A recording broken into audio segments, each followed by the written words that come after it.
आप चाहते हैं कि ये वीडियोस जो है डेली आप लोग तक पहुँचे, तो आप इस चैनल को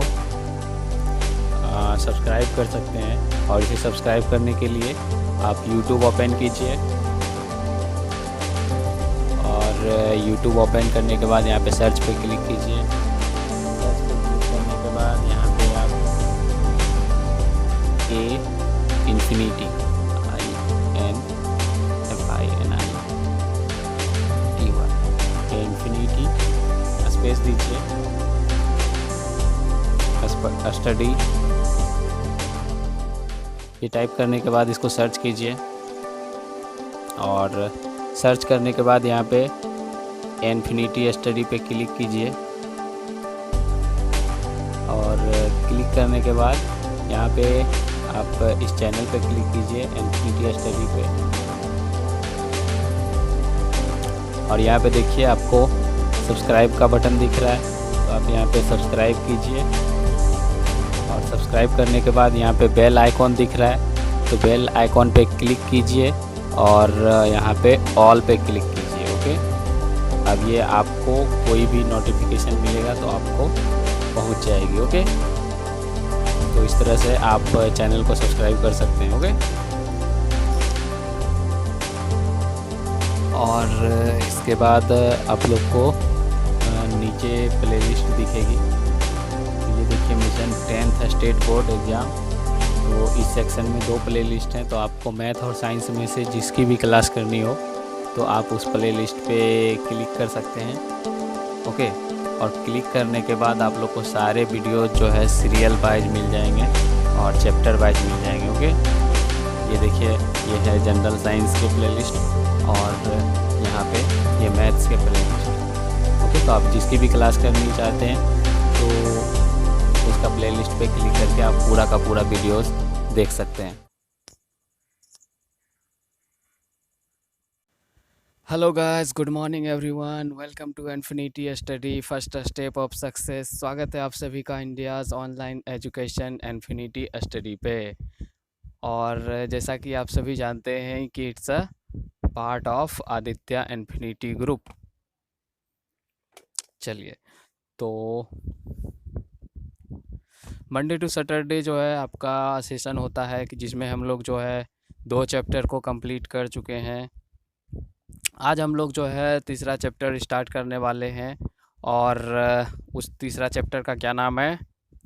धातु और अधातु, यानी metal and non metal. Okay, तो इसके बारे में हम लोग कंटिन्यू करने से पहले जो है आ, आ, बात करेंगे कुछ जो है, मतलब उसमें जो है कोई डाउट्स वगैरह, तो ये सारा चीज़ तो अभी तक नहीं देखने को मिला है।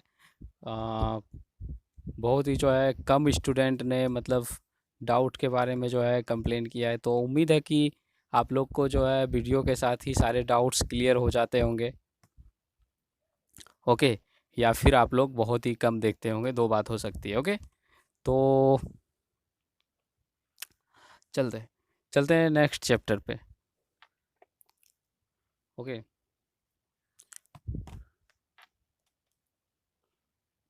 चलिए, तो नेक्स्ट चैप्टर स्टार्ट करने से पहले जो है अगर आप लोगों ने शेयर नहीं किया तो एक दूसरे को शेयर कर दीजिए, क्योंकि ये जो है काफ़ी इम्पोर्टेंट चैप्टर है। और पिछले 2 चैप्टर जो हमने किए हैं तो वो भी जो है इम्पोर्टेंट है। हालांकि जो भी मतलब थोड़ा सा कॉम्प्लिकेटेड चैप्टर था तो उसको हम लोगों ने कंप्लीट कर लिया है। अब इसमें जो है आप लोग को पढ़ने में और भी ज़्यादा इंटरेस्ट आएगा। ओके, तो चलिए हम लोग उसी इंटरेस्ट के साथ जो है शुरू करते हैं। कौन सा चैप्टर? धातु और अधातु, मेटल एंड नॉन मेटल।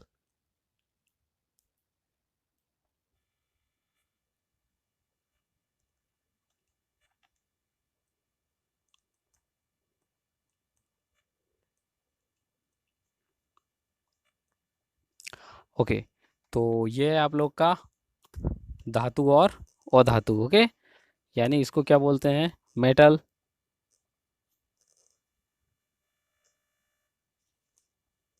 इसको क्या बोलते हैं? मेटल।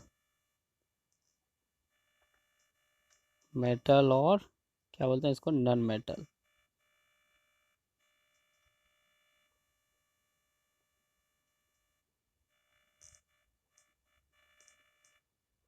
ओके। मेरा राइटिंग थोड़ा सा मतलब मुझको पता है कि मेरा राइटिंग ख़राब है, तो थोड़ा सा मैनेज कर लिया करो। इसी वजह से मैं लिखने के साथ जो है सारा चीज़ बोल भी दिया करता हूँ, तो इस तरह से आप लोग मैनेज कर लिया करो। ओके।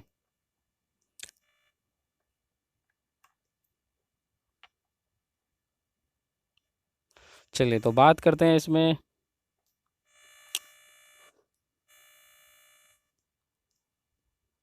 ओके। तो अच्छा एक बात, तो हम लोग जो है किस तरह से जानते हैं कि धातु जो है क्या होता है और धातु क्या होता है, इसके बारे में हम लोग जानेंगे। ठीक है। और इसके प्रॉपर्टी के बारे में जानेंगे। ठीक है। अच्छा तो एक बात, हम लोग को पता कैसे लगेगा कि कौन सा धातु है कौन सा अधातु है?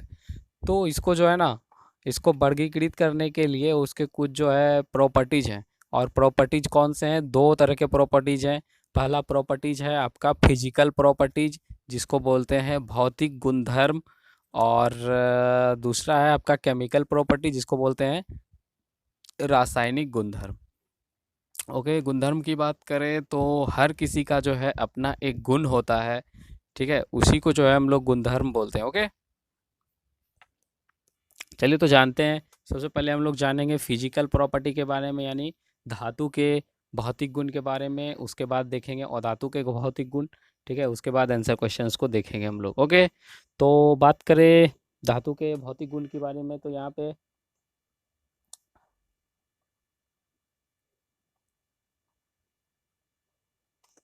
तो धातु में जो होता है ना, धातु में क्या होता है, सभी धातु जो है एक विशेष चमकीला होता है। ठीक है। यानी सभी धातु में जो है ना एक विशेष प्रकार की चमक होती है। और इसको प्रूफ करने के लिए आप लोग क्या कीजिए, इसको प्रूफ करने के लिए आप लोग दो तीन तरह का मेटल ले लीजिए। एग्जाम्पल, जिंक ले लीजिए, और लोहा ले लीजिए, आयरन जिसको बोलते हैं, और तांबा ले लीजिए। ठीक है। यानी दो तीन धातु को इकट्ठा कीजिए, और उसके बाद जो है उसको ब्लेड से जो है ना, ब्लेड से उसको स्क्रैच कीजिए। स्क्रैचेस करने के बाद उसे अच्छी तरह से साफ़ कीजिए, तो आप देखेंगे कि उसमें जो है एक विशेष प्रकार की चमक होती है। सभी धातु में अलग अलग चमक होती है। ठीक है। और इस प्रॉपर्टी को क्या बोलते हैं? इस प्रॉपर्टी को बोलते हैं धात्विक चमक। और इंग्लिश की बात करें, धात्विक चमक, एक मिनट, इसको क्या बोलते हैं? धात्विक चमक। धात्विक चमक। और इंग्लिश की बात में बोले तो इसको बोलते हैं मेटेलिक ब्राइटनेस।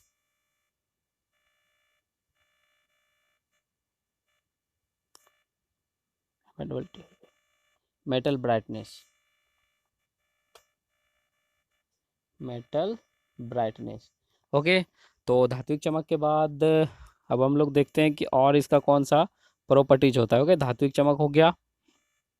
इसके बाद बात करें तो इसमें जो होता है ना, धातु जो है, सभी धातु जो है ना वो क्या होते हैं? कठोर होते हैं। सभी धातु क्या होते हैं? कठोर होते हैं। और सभी धातु की कठोरता अलग अलग होती है, सभी एक जैसे कठोर नहीं होते हैं। फॉर एग्जाम्पल अगर बात करें तो लोहा जो है, लोहा का कठोरता अलग होता है। ठीक है। और कठोरता का इंग्लिश आप लोग को बता दें, हार्डनेस। ओके। हार्डनेस, हार्डनेस बोलते हैं। ठीक है। या हार्डी डीटी भी बोलते हैं इसको। तो ठीक है, सभी धातु क्या होते हैं? कठोर होते हैं। और सभी की कठोरता अलग अलग होती है। ओके। और इसको प्रूफ करने के लिए जो है आप लोग क्या कीजिए, दो तीन प्रकार का धातु लीजिए। फॉर एग्जाम्पल एल्यूमिनियम ले लीजिए, और एल्यूमिनियम के बाद जो है और ले लीजिए आप लोग आयरन ले लीजिए, जिंक ले लीजिए। ठीक है। और इसको जो है ना, इसको चाकू से या हेक्सा ब्लेड आता है एक पतला वाला, तो उससे काटने की कोशिश कीजिए। तो ये जो है ना, आप देखेंगे कि हर जो है, हर मेटल को काटने में एक अलग अलग समय लगा है। तो इससे पता चल जाता है कि हर धातु की कठोरता जो है वो अलग अलग होती है। जैसे कि फॉर एग्जांपल अगर बात करें हम सोडियम की, सोडियम एक मेटल है, तो सोडियम को जो है ना बहुत ही आसानी से चाकू से जो है ना इसको काटा जा सकता है। तो इसमें कौन कौन से होते हैं, तो इसमें हो जाते हैं आप लोग के ये 3 धातु हैं, और ये हैं आपके सोडियम है, लिथियम है और पोटेशियम। ये 3 धातु जो होते हैं ना ये काफ़ी मुलायम होते हैं। कौन कौन से? सोडियम का रासायनिक फार्मूला आपका होता है Na। ओके, Na सोडियम हो गया, लिथियम हो गया, और पोटेशियम, पोटेशियम को के से लिखते हैं, पोटेशियम। ओके, तो ये 3 धातु जो होते हैं ये बहुत ही मुलायम होते हैं, और इसको जो है ना चाकू से भी आसानी से काटा जा सकता है। और आयरन को आसानी से तो नहीं काट सकते हैं, लेकिन काट सकते हैं। ठीक है, तो आयरन की कठोरता थोड़ा सा अधिक होता है। तो इससे जो है आप लोग को पता चल गया कि धातु में जो है एक विशेष प्रकार की कठोरता होती है, और सभी धातु की कठोरता अलग अलग होती है। ठीक है, तो ये इसकी प्रॉपर्टीज हो गई। और इसके बाद बात करें तो हाँ, कुछ धातु जो है ना, कुछ धातु कुछ धातु को पीट कर जो है ना एक चादर बनाई जाती है। ओके, हाँ यहाँ पे देखिए, यहाँ पे आप लोग का कुछ धातु को क्या होता है, पीट कर जो है एक चादर बनाई जाती है, एक सीट बनाई जाती है, जिसको सीट बोलते हैं, सीट के रूप में। मेटल मेटल सीट बोलते हैं ना।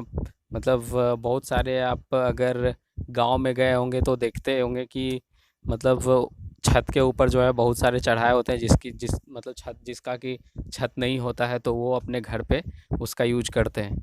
ठीक है, तो ये मेटल का बना होता है, बहुत सा पतला सीट होता है। ओके, तो बहुत सारे धातु हैं जिसको पीट कर क्या बनाया जाता है, एक चादर के रूप में बनाया जाता है, एक सीट के रूप में बनाया जाता है। धातु के इस गुण को क्या बोलते हैं, आघात वर्ध्यता बोलते हैं। क्या बोलते हैं इसको? आघात वर्ध्यता। ओके, और इंग्लिश में बात करें तो इंग्लिश में इसको बोलते हैं malleability. Okay, MALLE, ability, ability.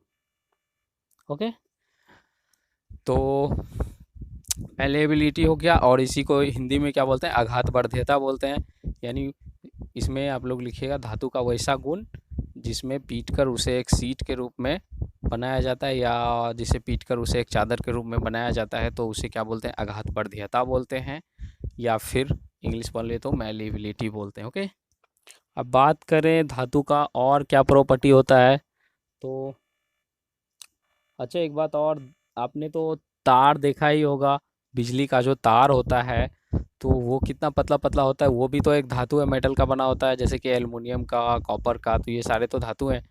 तो आपने देखा होगा कि वो सारे इतने पतले पतले क्यों होते हैं, तो ये जो होता है ना, ये होता है उसकी तन्यता के कारण, उसकी डक्टिलिटी के कारण। किसके कारण? डक्टिलिटी इसको बोलते हैं, और हिंदी में इसको क्या बोलते हैं, तन्यता। हिंदी में तन्यता, और इंग्लिश में डक्टिलिटी बोलते हैं। ओके, तो तन्यता किसको बोलते हैं, धातु का वैसा गुण। ठीक है, तन्यता किसको बोलेंगे, धातु का वैसा गुण जिससे कि पतले तार के रूप में, या फिर इसको इस तरह से, धातु को पतले तार के रूप में खींचने की क्षमता को तन्यता बोलते हैं। ठीक है,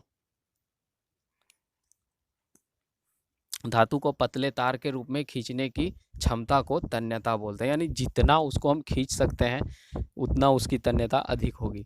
तो जैसे कि सबका तन्यता तो बराबर नहीं हो सकता है, सभी धातु की तन्यता अलग अलग होती है।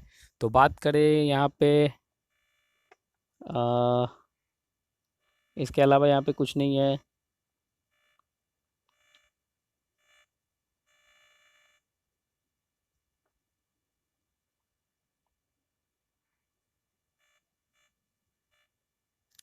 हाँ, एक मिनट।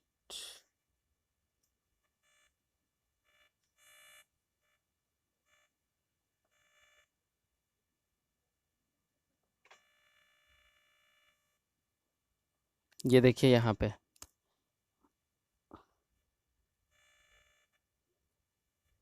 यहाँ पे देखिए, धातु को पतले तार के रूप में खींचने की क्षमता को क्या बोलते हैं, तन्यता बोलते हैं। ठीक है, तो तन्यता आप लोग को समझ में आ गया होगा। जैसे कि अब एक चीज़ इसमें और आता है क्वेश्चंस कि सबसे अधिक तन्यता किसकी होती है। तो सबसे अधिक तन्यता जो होती है वो आपका गोल्ड का होता है। ओके, वो आपका गोल्ड का तन्यता सबसे अधिक होता है, यानी कि हिंदी बोले इसका सोना। ओके, यानी सोना की तन्यता सबसे अधिक होती है। आपसे एक क्वेश्चन ये भी पूछा जाता है कि 1 ग्राम गोल्ड से कितना तार बनाया जा सकता है। 1 ग्राम का हम बात कर रहे हैं, 1 किलोग्राम का नहीं, 1 ग्राम का। और आपको सुन के ये जो है ना बहुत ही आश्चर्य लगेगा, बहुत ही शौक लगेगा कि 1 ग्राम, मात्र ओनली 1 ग्राम जो है ना, 1 ग्राम सोना से हम 1000 मीटर जितना लंबा तार बना सकते हैं। ओके, कितना? 1000 मीटर। 1000 मीटर जितना लंबा तार बना सकते हैं, यानी 1 किलोमीटर। 1 किलोमीटर जितना लंबा तार हम बना सकते हैं सिर्फ 1 ग्राम गोल्ड से। ठीक है, तो इसी वजह से जो है सोना की तन्यता जो होती है वो सबसे अधिक होती है। और यहाँ पे हाँ, एक चीज़ और जान लीजिए कि मेलिबिलिटी किसकी ज़्यादा होती है। तो मेलिबिलिटी जो होती है ना, मेलिबिलिटी की बात करें तो मेलिबिलिटी जो है ये होती है, ये भी आपकी सोना सोना की ही होती है सबसे ज़्यादा। सोना का सबसे पतला चादर बनाया जा सकता है। और इसके बाद जो है किसका नंबर आता है, इसके बाद चांदी का। ओके, सोना और चांदी का जो है ना बहुत ही आसानी से बनाया जा सकता है। अच्छा, तो इसमें जो है आप लोग ये भी जो है मतलब जान गए होंगे कि ये जो होते हैं क्या बोलते हैं, शुद्ध सोने के आभूषण क्यों नहीं बनाए जाते हैं।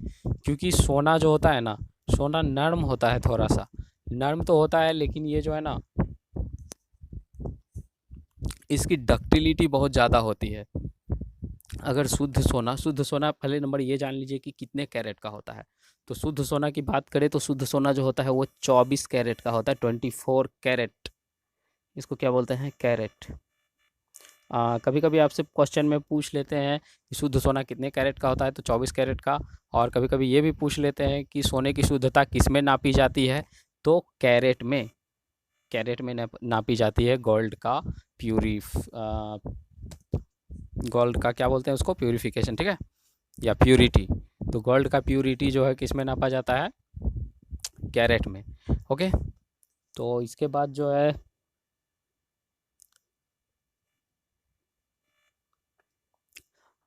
इसके बाद जो है आपका हो गया यहाँ पे मेलेबिलिटी हो गया, डक्टिलिटी हो गया, तन्यता के बारे में हम लोग बात कर लिए हैं। और अच्छा, एक बात और, तांबा का भी जो है ना डक्टिलिटी थोड़ा सा ठीक ही होता है। तो यहाँ पे आप लोग जो है ये बात करेंगे कि जब सोना का जो है डक्टिलिटी इतना अच्छा होता है, सोना का जो है 1 ग्राम सोना का उतना लंबा तार बन जाता है।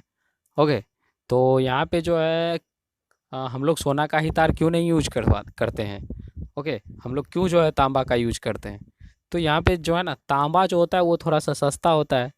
कॉपर जो है, तांबा का बात करें अगर हम कॉपर, तो कॉपर जो होता है वो सस्ता होता है।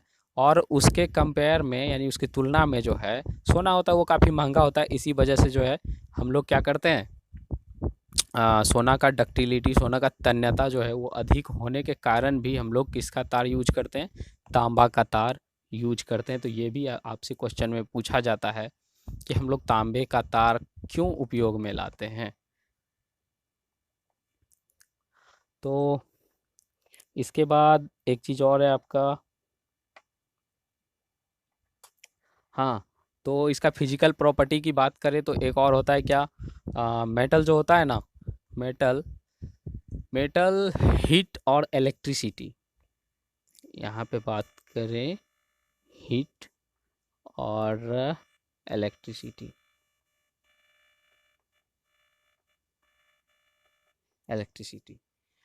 मेटल हीट और इलेक्ट्रिसिटी का सुचालक होता है। सुचालक कहने का मतलब होता है कि वो जो है ना आराम से, आसानी से जो है एक जगह से दूसरे जगह पहुंचा देता है हीट को और इलेक्ट्रिसिटी को। तो हीट बोलते हैं किसको, ऊष्मा को, यानी ये जो है ना ऊष्मा को और विद्युत को। कोई भी धातु जो है ना, ये आसानी से एक जगह से दूसरे जगह पहुंचा देते हैं। हालांकि अपवाद सभी चीज़ में पाए जाते हैं। अब बात करने का मतलब है कि कोई भी जो है ना, ये गुण होने के कारण बाद भी जो है ना, कुछ कुछ ऐसे धातु हैं जो कि हिट का सुचालक नहीं होते हैं। ठीक है, तो हम लोग उसके बारे में भी जान लेंगे, तो थोड़ा सा पेशेंस बना के रखिए आप लोग। ओके, तो इतना आप लोगों ने जान गया कि धातु जो है हीट एंड इलेक्ट्रिसिटी का कंडक्टर होते हैं, यानी कि सुचालक होते हैं। ओके, और एक चीज़ और हम लोग जानेंगे, ये जो है ना बहुत बार पूछा जाता है, सोनरस। क्या पूछा जाता है? सोनरस के बारे में बहुत बार पूछा जाता है। ओके,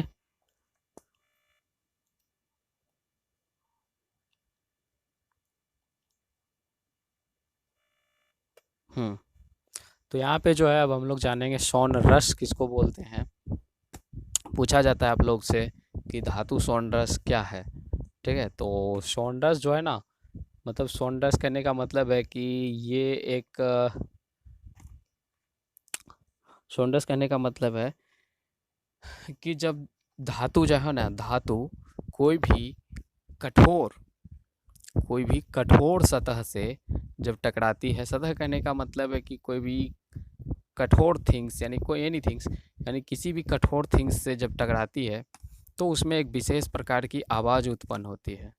ठीक ना, तो धातु के इस आवाज़ को क्या बोलते हैं हम लोग?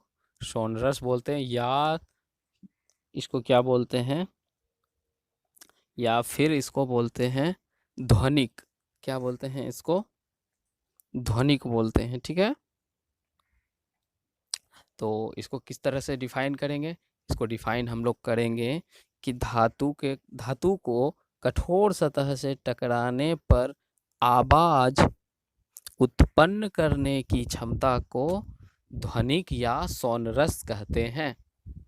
ठीक है, ये आप लोग का क्लियर हो गया। ये भी मेटल का एक प्रॉपर्टी है, ये आपसे पूछा जाता है।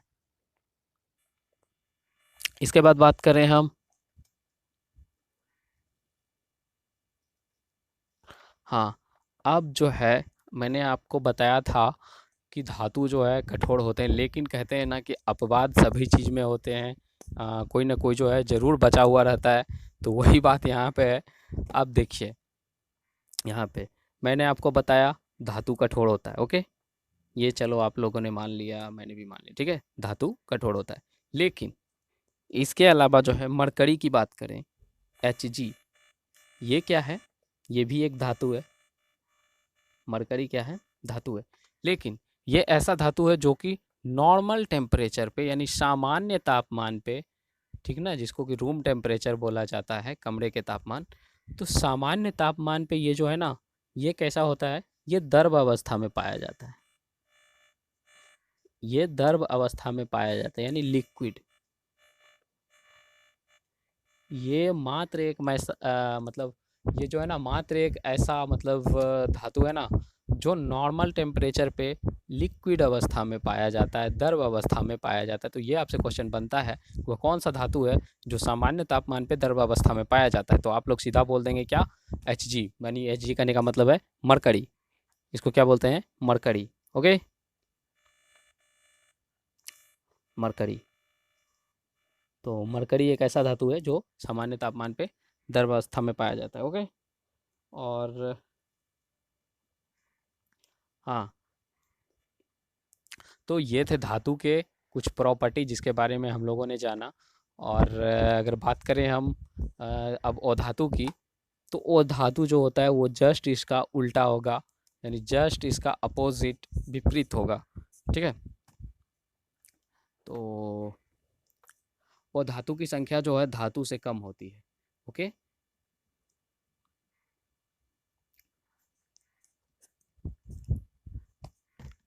चलिए अब हम लोग डिफरेंट प्रकार के धातु और अधातु दोनों के बारे में जानेंगे। जैसे इसमें जो है आप लोग अधातु की प्रॉपर्टी के बारे में बात करें, तो इसमें सब में आपको क्या लगा देना है? नहीं लगा देना है। जितना मैंने पढ़ाया सब में नहीं लगा देना है। फॉर एग्जाम्पल आपको धातु का मैंने बताया हीट और इलेक्ट्रिसिटी का सुचालक होता है, यानी उष्मा और ताप का सुचालक होता है। अधातु का आपको सिंपल सा बताना है कि अधातु जो है उष्मा और ताप का कुचालक होता है, या फिर इस तरह से उष्मा और ताप का सुचालक नहीं होता है।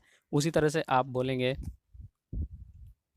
कि धातु जो है धातु पे चोट मारने से एक विशेष प्रकार की आवाज़ होती है, जबकि अधातु पे चोट मारने से एक विशेष प्रकार की आवाज़ नहीं निकलती है। फॉर एग्जाम्पल आपको घंटी का एग्जाम्पल ले लेना। जैसे घंटी में हम लोग मारते हैं तो एक विशेष प्रकार की आवाज़ निकलती है। यही अगर आप लोग को स्कूल में मान लिया जाए अधातु कहने का मतलब कुछ भी हो सकता है। चलिए मैंने एक लकड़ी का घंटी लगा दिया, तो क्या लकड़ी में जब चोट मारेंगे तो एक विशेष आवाज़ तो निकलेगी, लेकिन उस तरह का मतलब आवाज़ एक नहीं निकल पाएगी। ओके, इतना ज़ोर से मतलब ज़्यादा आवाज़ नहीं निकल पाएगी। ओके, तो ये आप लोग का मेटल और नॉन मेटल में कुछ जो है मतलब प्रॉपर्टीज़ थे, फिजिकल प्रॉपर्टी, जिसके बारे में मैंने डिस्कस किया, और उम्मीद है कि आप लोग को समझ में आ रहा होगा। और आप लोग जो है क्लास को थोड़ा शेयर कर दिया कीजिए, ओके, जिससे कि और भी बच्चे जो है जुड़ सके, क्योंकि ये चैप्टर जो है काफ़ी बहुत सारा इम्पोर्टेंट टॉपिक है, इसमें हम लोग कवर करेंगे, ओके, ये चैप्टर में। और ये सिर्फ 10 लेवल तक का ही नहीं सीमित रहेगा, ये जो है आगे भी आप लोग को बहुत ज़्यादा यूजफुल मतलब सिद्ध होगा, ओके। इसका बेनिफिट आपको बहुत दिन तक देखने को मिलेगा, ओके। अगर आप लोग यहाँ अच्छे से पढ़ लिए तो फिर आपको कोई भी कंपटीशनल एग्ज़ाम तक जो है सोचने का ज़रूरत नहीं पड़ेगा। कंपटीशनल एग्ज़ाम में आपको बहुत कम मेहनत करना पड़ेगा, सोचने का तो ज़रूरत पड़ेगा ही, क्योंकि कंपटीशन दिन पे दिन जो है बढ़ते जा रहा है। तो सोचने का जो फैक्ट है मैंने बताया, ओके, सोचने का ज़रूरत पड़ेगा, लेकिन है क्या, उतना ज़्यादा नहीं। चूँकि मैं एनसीईआरटी से कवर करवा रहा हूँ, और एक बात, एनसीईआरटी से मैं इसलिए कवर करवा रहा हूँ कि एनसीईआरटी में जो है ना बहुत सारे कंपटीशनल एग्ज़ाम में साफ साफ अक्षरों में लिख दिया होता है कि अकॉर्डिंग टू एनसीईआरटी, यानी कि इसमें जो है ना मतलब कहने का मतलब है कि बहुत सारे बुक्स को अगर आप रेफ़र करते हैं तो आप कंफ्यूज हो जाएंगे, क्योंकि कुछ बुक्स में आपको क्या आंसर दिखेगा, कुछ बुक्स में क्या। लेकिन कहते हैं ना कि सभी बुक्स का एक मतलब हर किसी का जो है वो मतलब होता है ना, तो इसमें जो है एनसीईआरटी जो है ये इसको कोई एक आदमी नहीं लिखता है, इसमें बहुत सारे जो है मिल के इसका एक काउंसिल होता है, वो बनाते हैं एनसीईआरटी। तो इसमें जो है 100% फैक्ट के साथ जो है मतलब लिखा हुआ होता है, इसीलिए मैंने एनसीईआरटी को पकड़ा है, ठीक है। और एनसीईआरटी के अकॉर्डिंग आपकी क्लास चल रही है, ठीक है।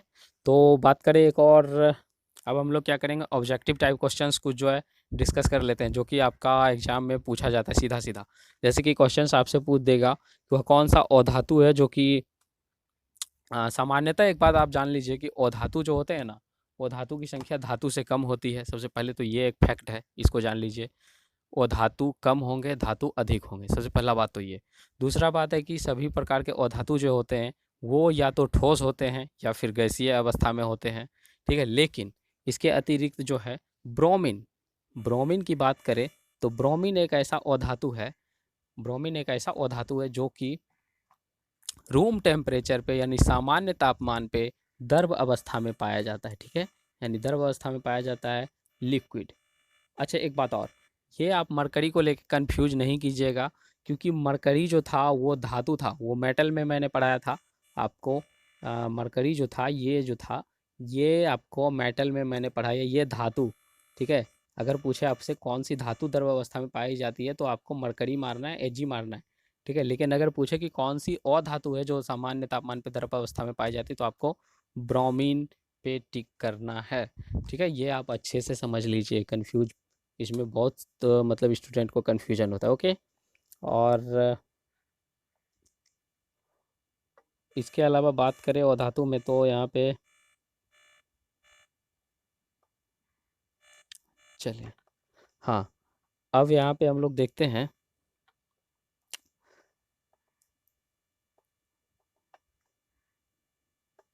हाँ, सामान्यतः आप देखते होंगे एक चीज़ और, सामान्यतः आप देखते होंगे कि धातु जो है उसको गलाने के लिए जो है बहुत ज़्यादा ऊष्मा की आवश्यकता, बहुत ज़्यादा हीट की आवश्यकता होती है।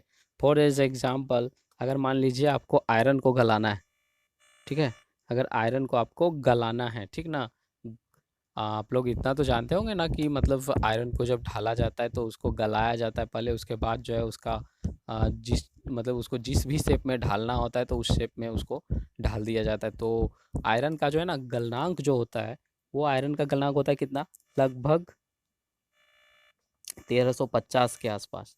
ठीक है, ये ओके, ये आपका आयरन का गलनांक होता है। ठीक है, 1300 से 1500 के आसपास होता है। ठीक है, इतना पे ये गलना स्टार्ट हो जाता है। ठीक है, तो बात करें इसका गलनांक की, तो लगभग जो है सभी मेटल का गलनांक बहुत ज़्यादा होता है, बहुत ही हाई होता है।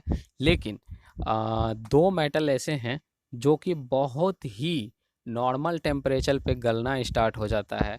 साधारण तापमान पे वो द्रव अवस्था में तो नहीं होता है, लेकिन इसको जैसे ही हम लोग हाथ पे रखते हैं ना, तो ये क्या हो जाता है, पिघलना स्टार्ट हो जाता है। तो उसका नाम क्या है, उसका नाम है आपका गैलियम। ओके, और दूसरा क्या है, सीजियम। दूसरा सीजियम है। ओके, पहला कौन सा, गैलियम, और दूसरा सीजियम। यानी ये दो धातु ऐसे हैं जो जिसका गलनांक बहुत ही कम होता है। तो आपसे अगर क्वेश्चन में पूछा जाए कि वह कौन सा धातु है जिसका गलनांक सबसे कम होता है, तो आपको दो में से कोई एक ऑप्शन दिखेगा, गैलियम या सीजियम का, तो आप उसमें से टिक कर सकते हैं। अगर दोनों ऑप्शन दिखे तो आप गैलियम को आराम से टिक कीजिए, कोई दिक्कत नहीं है। ठीक है, उसके बाद बात करें, मैंने अभी ये तुरंत आपको बताया कि धातु में जो है एक विशेष प्रकार की चमक होती है, जबकि अधातु जो है वो चमकीला नहीं होता है। लेकिन अधातु में आयोडीन, अधातु में आयोडीन की बात करें तो आयोडीन जो होता है ना, आयोडीन, आयोडीन एक ऐसा अधातु है, ठीक है, जिसमें कि चमक होती है। आयोडीन क्या है, अधातु है, आप लोग इसको याद रखिए। हाँ, धातु और अधातु का आप लोग को, जब मैं आप लोग को जो है ना ये पीरियोडिक टेबल पढ़ाऊंगा तो फिर आप लोग को अच्छे से समझ में आ जाएगा कि कौन सा धातु के कैटेगरी में है, कौन सा अधातु के कैटेगरी में। अदरवाइज अगर आप लोग 9th का क्लास अच्छे से किए होंगे या 8 का, तो उसमें आप लोग को पता लग ही गया होगा कि कौन सा धातु है, कौन अधातु है। नहीं तो फिर तो मैं समझा ही दूंगा 10th का जब पीरियोडिक टेबल बताऊंगा तो। ठीक है, तो इसके बाद अगर, तो आयोडीन के बारे में आपको पता हो गया कि आयोडीन एक ऐसा अधातु है जिसमें कि चमक होती है। ठीक है, यानी ये जो बताए थे ना आपको मेटेलिक ब्राइटनेस, तो उसमें जो है ब्राइटनेस होती है आयोडीन में।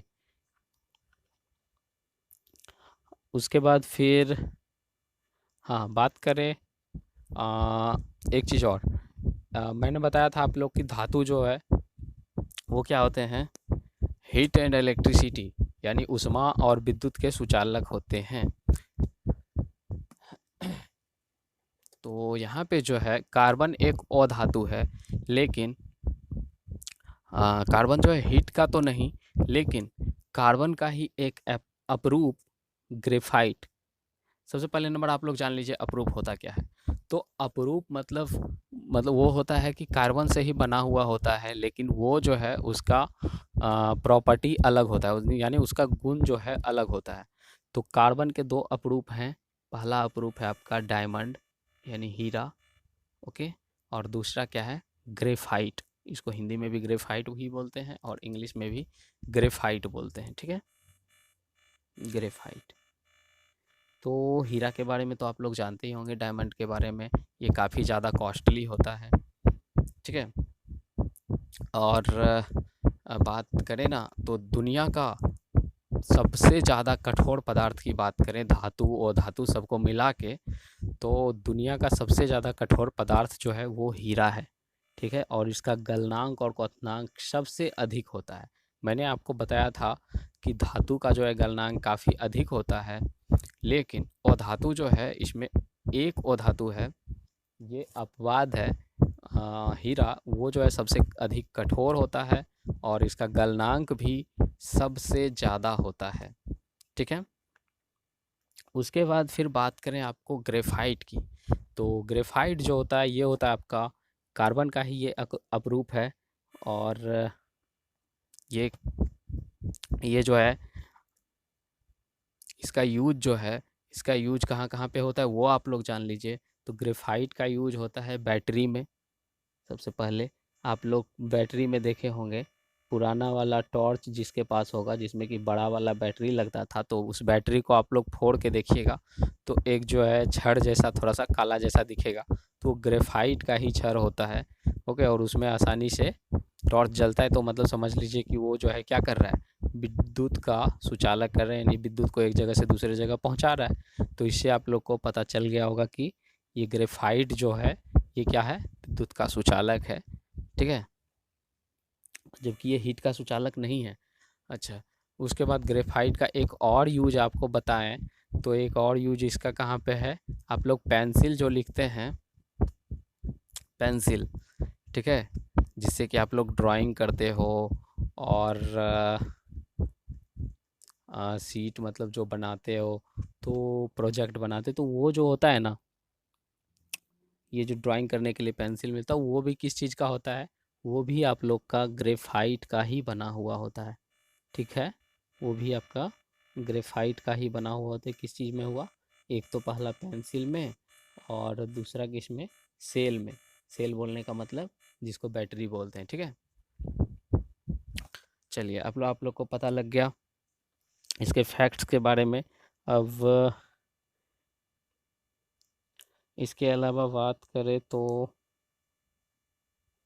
हाँ, एक चीज़ और इसके बारे में मैंने आपको पिछले चैप्टर में ही बता दिया था, जब हम लोग अम्ल के साथ रिएक्शन करवा रहे थे। तो धातु जो होते हैं वो कैसी, धातु की प्रवृत्ति कैसी होती है, धातु की प्रवृत्ति क्षारीय होती है। ठीक है, धातु की प्रवृत्ति क्षारीय होती है, यानी एल्कली होती है। ठीक है, इसकी प्रवृत्ति कैसी, एल्कली होती है, यानी कि क्षारीय होती है। और धातु की बात करें, और धातु की प्रवृत्ति कैसी होती है, यानी नॉन मेटल की प्रवृत्ति जो है, नॉन मेटल की प्रवृत्ति कैसी होती है, नॉन मेटल की प्रवृत्ति एसिडिक, एसिडिक यानी कैसी, अम्लीय। नॉन मेटल की प्रवृत्ति अम्लीय, और धातु की प्रवृत्ति कैसी, अम्लीय, और धातु की प्रवृत्ति कैसी, क्षारीय। ठीक है, तो इसके अलावा यहाँ पे और ज़्यादा कुछ इम्पोर्टेंट नहीं है। ओके, अब है आप लोग का ये क्वेश्चन है जिसको आप लोग को करके लाना है घर से। चलिए, तो ये है आप लोग के होमवर्क, इसको आप लोग करके लाइएगा कल, और अगर आपसे नहीं होता तो फिर इसका आंसर जो है आप लोग को बताया जाएगा। ओके, तो उम्मीद है कि आप लोग को जो है सेशन पसंद आया होगा। सेशन को लाइक कीजिए, सब्सक्राइब कीजिए, और अगर आप नए स्टूडेंट एक दूसरे के साथ शेयर कीजिए, जिससे कि और भी स्टूडेंट एग्ज़ाम की प्रिपरेशन अच्छी तरीके से कर सके। ओके,